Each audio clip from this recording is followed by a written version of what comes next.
আরামবাগ বিষ্ণুপুর রাস্তা নো এন্ট্রির কারণে তীব্র যানজটের মুখে নিত্যযাত্রী, অফিস যাত্রী, সাধারণ যাত্রী, ট্রাক চালক থেকে শুরু করে সকলেই। নো এন্ট্রির কারণ হিসেবে যেটা স্থানীয় মানুষের সাথে কথা বলে জানতে পারছি, হাওড়া শালকিয়াতে শীতলা মায়ের স্নান যাত্রার কারণে এই রাস্তা নো এন্ট্রি করে রাখা হয়েছে।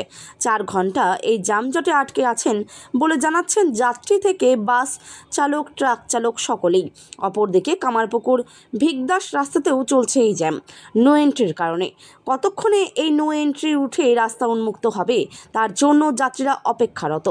সাধারণ মানুষের সাথে কথা বলে তাদের অসুবিধার কথা তুলে ধরছি ক্রাইম প্রেস বেঙ্গল নিউজের পর্দায়, এবং আমরাও প্রশাসনের কাছে আর্জি জানাই যত দ্রুত সম্ভব এই যানজট কাটিয়ে পরিবহনের উপযোগী করে তোলার জন্য। আজকাল পরশু মাধ্যমিক পরীক্ষা নেই, যদি পরীক্ষা থাকতো সেক্ষেত্রে এই সমস্যা তো আরও ভয়ঙ্কর হয়ে যেত। প্রশাসনের দিকে তাকিয়ে সকলেই কী সিদ্ধান্ত নেয় প্রশাসন? গোঘাট থানার চাতরা থেকে সন্দীপ পালের report, crime press Bengal news. Goghat থানার চাতরা মোড়েতে যে আরামবাগে কালীপুর থেকে যে নো এন্ট্রি করে দেওয়া হয়েছে, সেই নো এন্ট্রির ফলে কিন্তু আরামবাগ বিষ্ণুপুর এবং আরামবাগ কতুলপুর রাস্তা সম্পূর্ণরূপে অবরুদ্ধ হয়ে পড়েছে। এখন কার্যত বলা যেতেই পারে সেই ছবি আপনাদেরকে দেখাচ্ছি সরাসরি ক্রাইম প্রেস বেঙ্গলের পর্দায়। যেমনটা এখানকার স্থানীয় মানুষদের সাথে কথা বলে জানতে পারছি যে হাওড়া শালকিয়াতে যে শীতলা মায়ের যে স্নানযাত্রা, সেই শীতলা মায়ের স্নানযাত্রার জন্য এই রাস্তাকে নো এন্ট্রি করে দেওয়া হয়েছে গতকাল থেকে। তার ফলে কিন্তু তীব্র যানজটের সৃষ্টি হয়েছে। একদিকে যেমন এই সময়টা দাঁড়িয়ে যে অফিস সময়, একদম অফিসের পিক আওয়ার এবং সমস্ত মানুষের একটা কাজের সময়, সেই সময়তে কিন্তু এই রাস্তা অবরুদ্ধ হয়ে পড়েছে নো এন্ট্রি করে দেওয়ার ফলে। স্থানীয় মানুষরা যেমনটা জানাচ্ছেন এখানেতে যে প্রশাসন কিন্তু উদাসীন হয়ে পড়েছেন, প্রশাসনের কাছ থেকে কোনো দিশা পাওয়া যাচ্ছে না। তো এই রাস্তা সম্পূর্ণরূপে অবরুদ্ধ হয়ে পড়েছে এক প্রকার বলা যেতেই পারে। তো এই দিক থেকে যে দূরপাল্লার সমস্ত গাড়ি রয়েছে, সাধারণ মানুষ কীভাবে পৌঁছবে তার গন্তব্যস্থলে ঠিক করতে পারছে না। এর মধ্যে কিন্তু বাসের মধ্যে রুগী আছে, ছোট ছোট বাচ্চা আছে, অসুস্থ মানুষ আছেন, বৃদ্ধা আছেন, তারা কিন্তু তাদের গন্তব্যস্থলে কীভাবে পৌঁছবেন সেটা বুঝতে পারছেন না। মানুষকে কিন্তু ঘুর পথে হেঁটে বাস থেকে নেমে পড়তে হচ্ছে। সামান্য যারা বাইক নিয়ে যাচ্ছেন তারাও কিন্তু যেতে পারছেন না। প্রশ্ন কিন্তু একটাই যে হাওড়া শালকিয়া শীতলা মায়ের স্নানযাত্রা, তার জন্য কেন এখানেতে নো এন্ট্রি করে রাখা হবে? প্রশ্ন সকলে, প্রশ্ন স্থানীয়দের এবং প্রশ্ন সমস্ত বাস যাত্রী থেকে আরম্ভ করে নিত্যযাত্রীদের প্রত্যেকের মনেই কিন্তু এইটা প্রশ্ন। আশা করছি প্রশাসন এই দিকে, গোঘাট প্রশাসন, আরামবাগ প্রশাসন এই দিকে সঠিক দৃষ্টি দেবেন। যত তাড়াতাড়ি হয় এই রাস্তাকে কিন্তু আপনার যানজট মুক্ত করে সাধারণ মানুষের জন্য উন্মুক্ত করে দেওয়ার জন্য প্রশাসনের কাছে আমরা কিন্তু প্রত্যেকেই কিন্তু আহ্বান করছি, আর্জি জানাচ্ছি।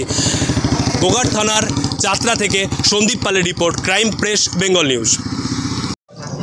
আপনারা এখানকার স্থানীয় আছেন যে কীভাবে কেনই অবরোধ এইরকমভাবে রাস্তা এরকম অবরোধের মতন আকার ধারণ করেছে, এত জ্যাম কেন, কি বলবেন দাদা? কি বলবো বলুন তো, কাল থেকে তো লেগেছে। কালকে তো ছিল মাধ্যমিক পরীক্ষা, আজকে ওই যে স্নানযাত্রা নাকি বলছে, এইটাই বুঝতে পারছি। তাছাড়া আর আমরা কি বলবো? মানে হাওড়ায় যে শালকিয়ায় যে মা শীতলা স্নানযাত্রা, তার জন্য এখানে নো এন্ট্রি করে দেওয়া হয়েছে। তো এই মানে এটা কালকে কখন থেকে চলছে? কালকে দুপুর থেকে পরীক্ষা, মানে সকালে 10টা থেকে আরম্ভ হয়েছে। এই জায়গাটা, এখানে এই জায়গাটার নাম কি? এই জায়গাটা বেলি। তো এখান থেকে কত দূর পর্যন্ত রাস্তা এরকম জ্যাম আছে? কত দূর মোটামুটি বলা যাবে না, যাচ্ছে আসছে কোনো ঠিক নেই। কালীপুর থেকে এইদিকে, কালীপুর থেকে হয়েছে। তো এখান থেকে বিকল্প যাবার রাস্তা, আরামবাগ যাওয়ার রাস্তা বা এদিক থেকে কামারপুকুর যাওয়ার রাস্তা? কোনো রাস্তা নাই, সব জাম। ওই সাইডেও জাম, এই সাইডেও জাম। আপনার নাম দাদা? বুদ্ধদেব বেড়া। আপনার এখানেই বাড়ি? হ্যাঁ।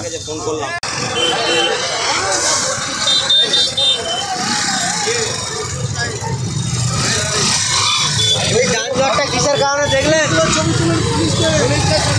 যানজটটা কিসের কারণে? যানজটটা এখানে যেটা আপনারা কিছু জানেন? আমরা জানলে তো অনেক কিছু হয়ে যেত।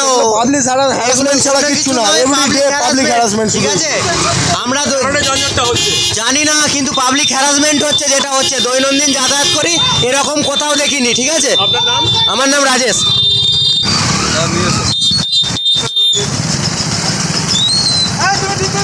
একজন স্থানীয় দাদাকে পেয়েছি। দাদা, এখানে কিসের জন্য যানজট হচ্ছে? পুলিশের নোংরামোর জন্য নো এন্ট্রি।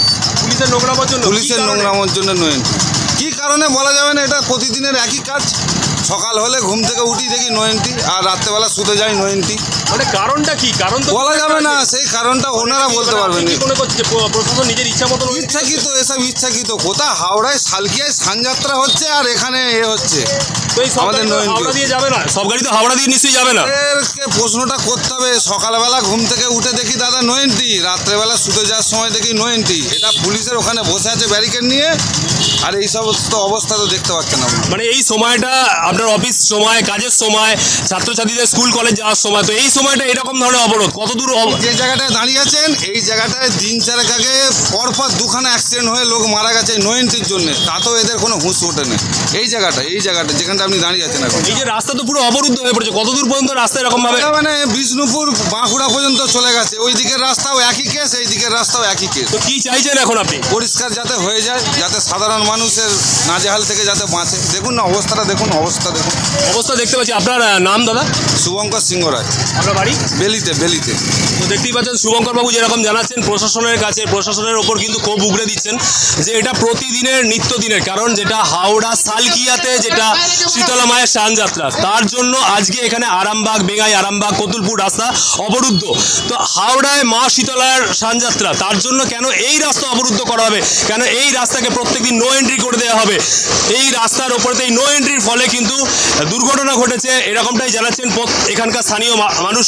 তো তার ফলে কিন্তু সাধারণ মানুষ যেমন বিপদে পড়ছেন দূর দূর থেকে আগত যে সমস্ত নিত্যযাত্রীরা, স্কুল কলেজ ছাত্রছাত্রীরা।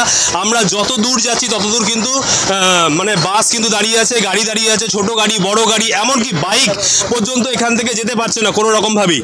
তো এরকম অবস্থা, সরাসরি সেই ছবি দেখাচ্ছি আপনাদেরকে ক্রাইম পেশ বেঙ্গলের পর্দায়। মানুষ বাস থেকে নেমে তারা কিন্তু খালি পায়ে রাস্তায় হেঁটে হেঁটে যাচ্ছে, তাদের গন্তব্যের দিকে যাওয়ার চেষ্টা করছে। দেখাচ্ছি আপনাদেরকে, দেখুন মানুষ কিভাবে যাওয়ার চেষ্টা করছেন এই রাস্তাটুকু পার করার জন্য। এবং এই রাস্তা যে কত দূর পর্যন্ত অবরুদ্ধ হয়ে আছে কেউ সঠিক বলতে পারছে না। কেউ বলছেন বেঙ্গাই পর্যন্ত, কেউ বলছেন কতুলপুর পর্যন্ত, কেউ বলছেন বিষ্ণুপুর পর্যন্ত এই অবস্থা চলছে।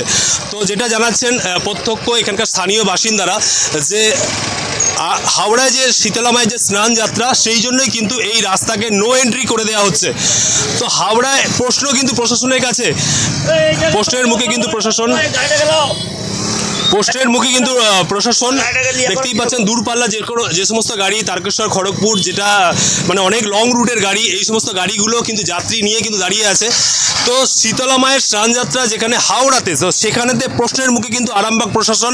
তো এখানেতে কেন রাস্তাকে নো এন্ট্রি করা হবে এখন থেকে? যে হাওড়ায় শীতলা মায়ের স্নানযাত্রা, তার জন্য এই আরামবাগ, কতুলপুর, আরামবাগ, বেঙ্গাই এই রাস্তাকে কেন নো এন্ট্রি করা হবে? প্রশ্নের মুখে কিন্তু আরামবাগ প্রশাসন এবং সাধারণ যাত্রীরা কিন্তু হ্যারাস হচ্ছেন।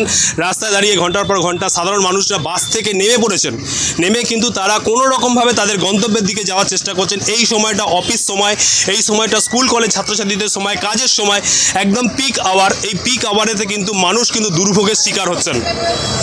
তো প্রশাসন কেন নজর দিচ্ছেন না, প্রশাসন কেন উদাসীন, আমরা সেই প্রশ্নের উত্তর খুঁজব ক্রাইম পেশ বেঙ্গলের প্রতিনিধি হিসাবে।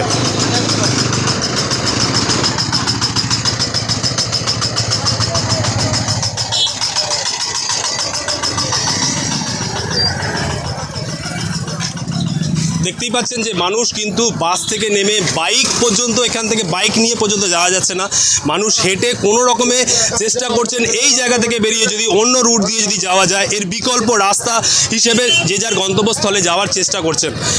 গতকাল থেকে কিন্তু তীব্র যানজট বেশি করে শুরু হয়েছে।